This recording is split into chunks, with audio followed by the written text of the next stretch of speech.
언제 보아도 좋은 방송, 누구랑 봐도 좋은 방송. 안녕하세요, 호감게임TV의 호감입니다. 오늘 여러분들과 함께 플레이해볼 게임은요, 그림만 보셔도 딱 아시죠? 수환기입니다. 메가드라이브 버전이거든요. 그럼 게임을 플레이하면서 이야기를 계속 해보도록 하겠습니다. 출발합니다. Rise from your grave. 손에 수정구슬을 들고 있는 머리가 하얗고 하얀 수염을 가진 저 사람은 제우스입니다.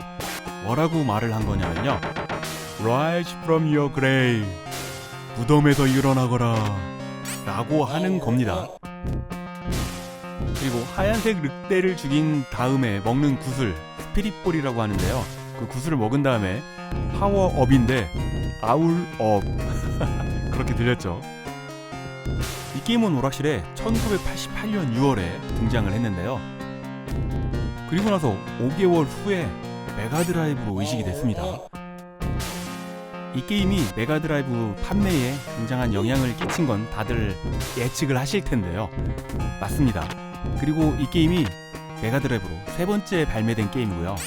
참고로 첫 번째 발매 타이틀은 스페이스 해리어 2, 두 번째는 슈퍼 썬더블레이드, 그리고 이 게임이 세 번째입니다. Welcome to your doom.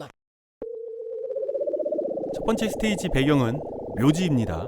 우리 주인공 종족 후인족들이 제우스랑 싸우다가 결국 져서 제우스가 봉인한 곳이 이곳입니다. 첫 판 보스 허거, 원래는 좀비가 될 시체인데 그 시체를 모아가지고 마신에 의해서 생명이 불어넣어진 시체 덩어리입니다. 저는 그때 당시에 진흙 덩어리로 생각을 했었어요. 스테이지를 클리어하면은 어렵게 먹었던 스피릿볼을 빼앗기잖아요. 오락실에서 정말 아까웠습니다. 잡혀있는 여자는 아테나고요. 우리가 구해야 할 사람입니다. 제우스의 딸이에요. 아테나는 지저계의 왕 하데스한테 잡혀있는 거고요. 지저계, 땅 속을 말하는 거죠. 그러니까 이 게임은 지하로 계속 들어갑니다. 우리가 스테이지 클리어 할 때마다 계속 아래로 내려가죠. 하얀 늑대를 처치하면 스피릿볼이 나오고, 스피릿볼을 먹으면 1단계 벌크업을 하게 되죠. 오락실 버전은 벌크업을 딱 할 때 옷이 찢어지는 효과가 있는데, 메가드라이브 버전은 아쉽게도 옷 찢어지는 효과가 사라졌어요. 그리고 2단계로 아울업 할 때도 남아있는 옷마저도 찢어지는 효과가 있습니다.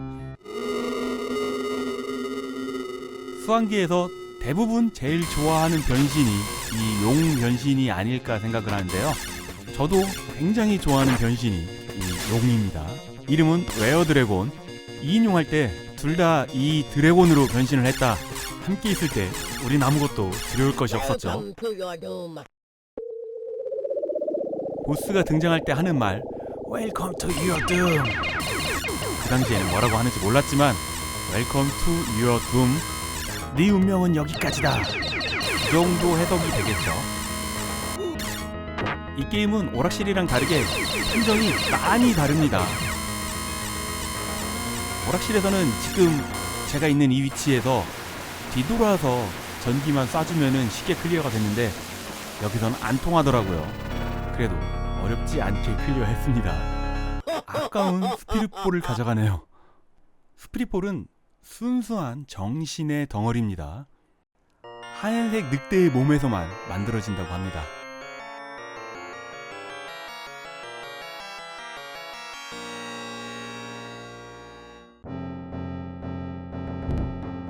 두 번째 스테이지 지하 습지대를 지나서 세 번째 스테이지 지하 동굴입니다.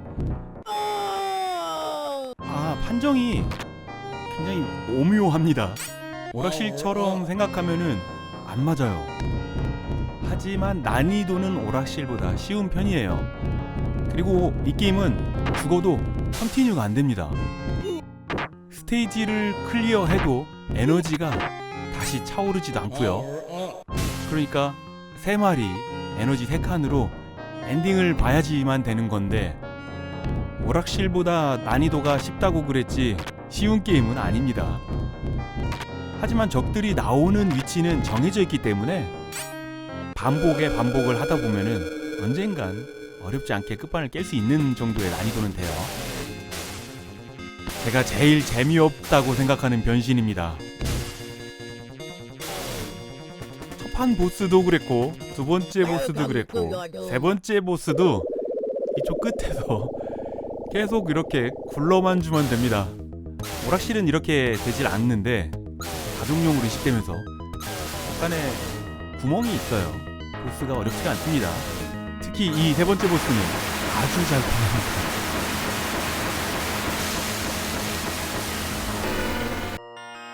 스피릿볼 뺏어가는 장면이 안 나왔죠.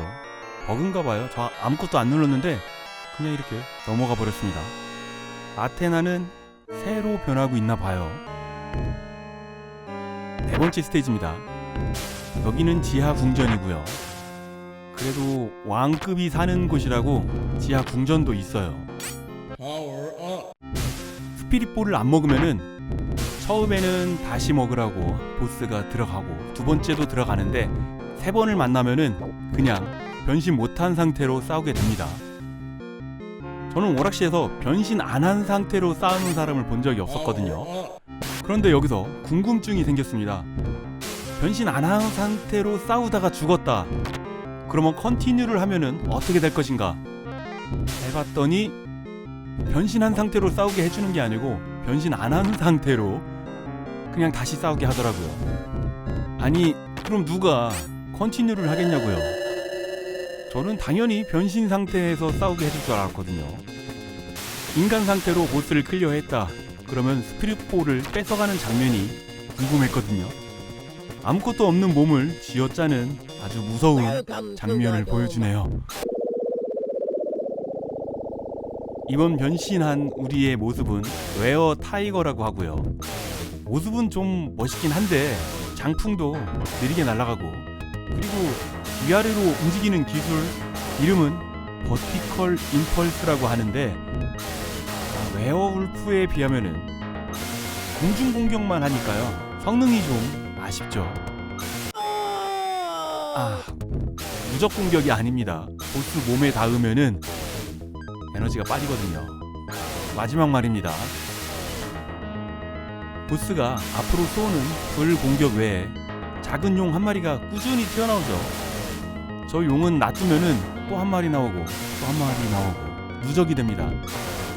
그러니까 누적이 되면은 우리가 피하기가 힘드니까요. 한 마리 나왔을 때 빨리빨리 처리를 해주는 게 좋습니다. 이 게임의 엔딩 다 아시죠? 오락실 버전은 이 모든 게 다 연극이었다고 좀 허무한 엔딩이지만요. 메가드라이브 버전은 어떨지 궁금하네요. 여지껏 상대했던 보스 중에 제일 오래 싸웠습니다.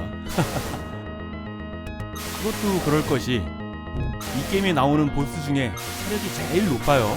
마지막 판 보스보다도 체력이 많습니다. 몸이 빨갛게 됐으니까 이제 곧 끝날 때가 됐겠죠. 오락실에서도 끝판왕보다 이 보스를 더 어려워한 그런 분들이 많지 않았을까 생각이 드네요.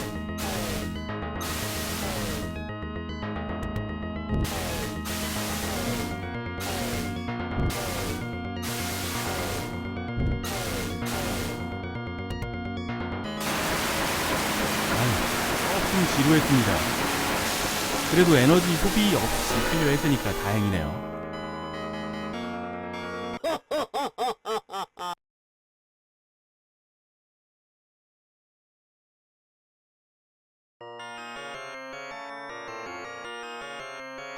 아테나가 완전히 이세됐어.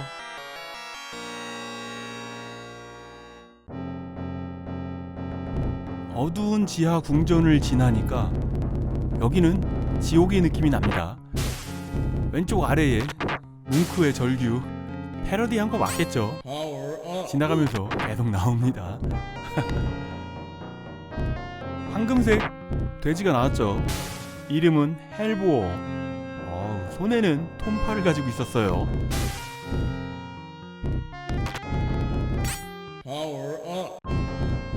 여기서 상대하는 적들은 어디서 무술을 좀 배웠나봐요. 톰파를 가지고 있지 않나, 복싱하는 자세를 취하지 않나. 마지막 최종 변신 웨어 올드 울프입니다. 첫판 웨어 울프보다는 굉장히 강력해졌다고 하는데 우리가 느끼기엔 색깔만 좀 달라진 거죠. 마지막 보스입니다. Welcome to 오락실에서는 your 상대하기가 굉장히 까다로웠는데 여기서는 웅크리 앉아서 주먹만 뻗으면은 아주 쉽게 상대가 됩니다. 내판 보스만큼 어렵지가 않아요. 벌써 끝이죠. 이렇게 허무할 수가. 엔딩이 오락실이랑 똑같을래나 다를래나 궁금합니다. 엔딩 보실게요.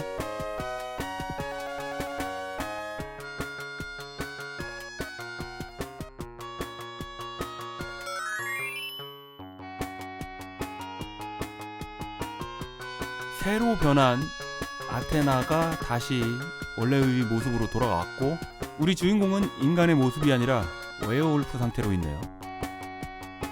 뭐야, 오락실보다 더 볼 거 없는 엔딩이었네요. 네, 심심하지 말라고 스탠로를 우리가 때리면은 사라지게 돼 있습니다. 이거 하나 조금 재밌다고 해야지 될까요? 수환기, 이 게임은 여러 버전으로 이식이 됐는데요. 제가 볼 때는 메가드라이브 버전이 최고로 잘 이식이 됐다고 생각을 합니다.